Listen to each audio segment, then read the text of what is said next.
Assalamualaikum warahmatullahi wabarakatuh. Salam sejahtera untuk kita semua. Perkenalkan, saya Nur Amri Husna. Pada hari ini akan mencoba menjelaskan tentang studi kelayakan bisnis. Studi kelayakan bisnis ini merupakan salah satu mata kuliah dari kewirausahaan. Lalu studi kelayakan bisnis ini apa sih? Studi kelayakan bisnis merupakan sebuah kegiatan penelitian gitu atau riset bagi seorang pengusaha atau calon pengusaha untuk menentukan apakah gagasan yang di eh, dalam rencana bisnisnya itu layak atau tidak untuk dilakukan. Kemudian apa saja yang akan kita pelajari pada kesempatan kali ini, yaitu pihak yang berkepentingan dalam studi kelayakan bisnis, aspek-aspek studi kelayakan bisnis, serta tujuan akhir dari studi kelayakan bisnis. Harapannya nanti baik mahasiswa maupun mahasiswa nanti punya cita-cita sebagai pengusaha dapat mempertimbangkan dalam pengambilan keputusan menerima atau menolak suatu keputusan investasi itu visible atau tidak untuk dilakukan. Pihak yang berkepentingan di studi kelayakan bisnis ini yang pertama yaitu investor, yang kedua bisa kreditor, kemudian yang ketiga manajemen perusahaan, dan yang terakhir pihak pemerintah dan masyarakat. Aspek-aspek dalam studi kelayakan bisnis ini yang pertama ada pasar, selanjutnya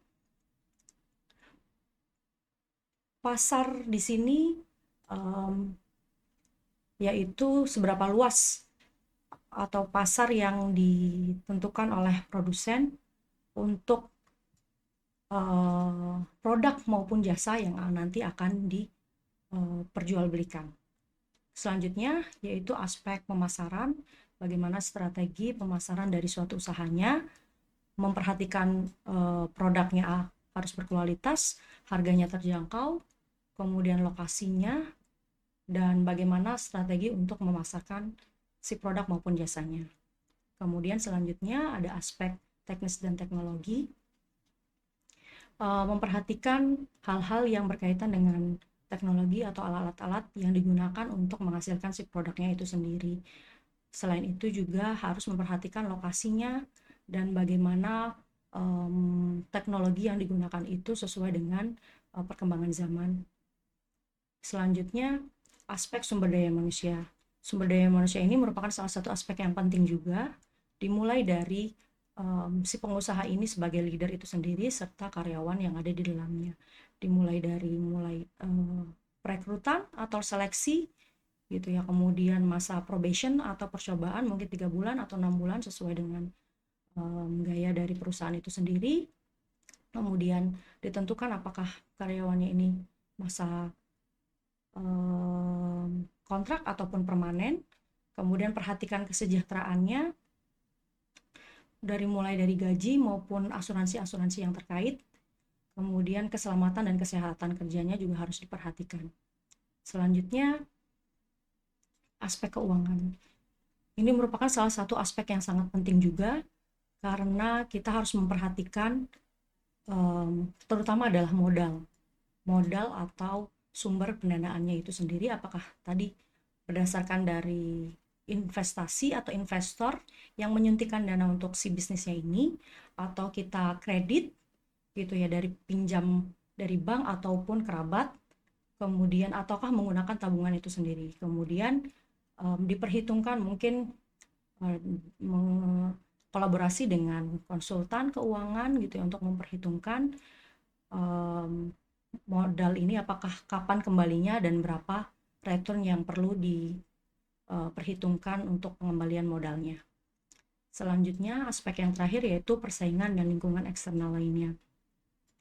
Aspek persaingan sangat erat kaitannya dengan bisnis atau perjualbelian produk maupun barang jasa, untuk memastikan bahwa produk maupun jasa yang kita jual itu berbeda dengan kompetitor kita, baik dari segi harga, lokasi, kualitas, dan yang terakhir yaitu tentang lingkungannya. Jika ada produk dan jasa yang memang berdampak terhadap lingkungan, maka harus pastikan bahwa ekosistem atau lingkungan yang mendapatkan dampak dari produk atau jasa yang kita hasilkan itu bernilai atau memiliki dampak yang positif atau tidak memiliki dampak yang negatif. Ketika ada dampak negatif, maka leader atau perusahaan harus memastikan memiliki solusi yang tepat terkait dengan lingkungan ini. Mungkin selanjutnya yang terakhir, tujuan akhir dari studi kelayakan bisnis ini untuk menilai apakah seperti yang tadi disampaikan di awal, bahwa bisnis yang ada dalam pikiran kita, ada yang sudah direncanakan ini, apakah visible, layak atau tidak untuk dilakukan atau dikerjakan selanjutnya, agar si bisnisnya bisa bertahan tidak hanya untuk beberapa dalam jangka waktu yang pendek, maupun bisa bertahan dalam jangka waktu yang lama. Untuk itu diperlukan keyakinan di dalam diri sebagai seorang wirausahawan dan optimisme, walaupun mungkin berbagai tantangannya mungkin akan dihadapi, tapi berdasarkan mungkin pengalaman yang sudah dimiliki maupun background pendidikan yang mumpuni maupun tim yang solid, bisa membuat bisnis ini bisa layak dan menghasilkan, terutama menjadi profit gitu ya, baik untuk si pengusahanya maupun orang-orang yang terlibat di dalamnya. Sekian dari saya. Terima kasih.